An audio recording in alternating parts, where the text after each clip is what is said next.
Pada masa kepemimpinan Mahaprabu Niskala, Kancana mewariskan dua wilayah besar kepada kedua anaknya. 1. Sang Haliwungan atau Prabu Susuk Tunggal, anak dari Permaisuri pertama Ratu Larasarkati, memimpin kerajaan Sunda.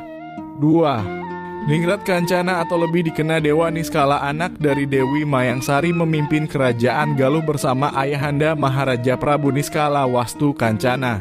Kedua kerajaan berjalan berdampingan, mengutamakan kedamaian, spiritual, dan kesejahteraan masyarakat. Kerajaan Galuh masa kepemimpinan Prabu Dewa Niskala kedatangan rombongan pengungsi dari Majapahit akibat perang pemberontakan atau yang dikenal Perang Paregreg dan meminta suaka di kerajaan Galuh. Rombongan pengungsi dari Majapahit diterima dengan baik oleh Raja Galuh yaitu Prabu Dewa Niskala. Pengungsi Majapahit diperbolehkan hidup berdampingan dengan masyarakat Galuh. Ini menjadi awal mula kisah cinta Prabu Dewa Niskala yang jatuh hati kepada putri keturunan Majapahit yang bernama Dewi Rara Hulajar. Perasaan Prabu Dewa Niskala ternyata tidak bertepuk sebelah tangan, yang ternyata Dewi Rara Hulajar juga menaruh perasaan yang sama kepada Prabu Dewa Niskala. Akhirnya Prabu Dewa Niskala menikahi Dewi Rara Hulajar. Pernikahan ini menjadi awal perseteruan dengan Raja Kerajaan Sunda Prabu Susuk Tunggal, saudara dari Prabu Dewa Niskala. Menurut Prabu Susuk Tunggal, pernikahan Prabu Dewa Niskala melanggar larangan dari ayahanda Maharaja Prabu Niskala Wastu Kancana.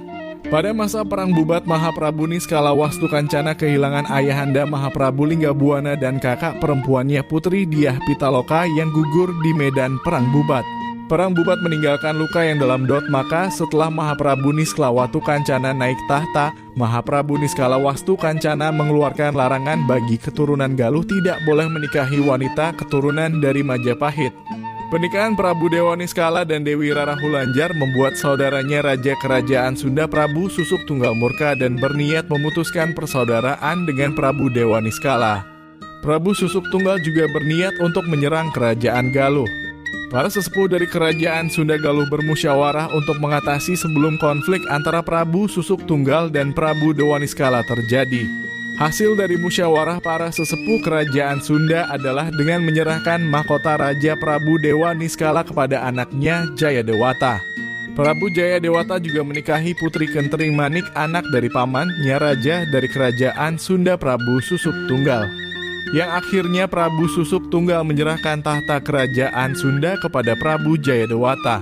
Dalam prasasti batu tulis diberitakan bahwa Sri Baduga dinobatkan 2 kali, yaitu yang pertama ketika Jayadewata menerima tahta kerajaan Galuh dikawali Ciamis dari ayahnya Prabu Dewa Niskala yang kemudian bergelar Prabu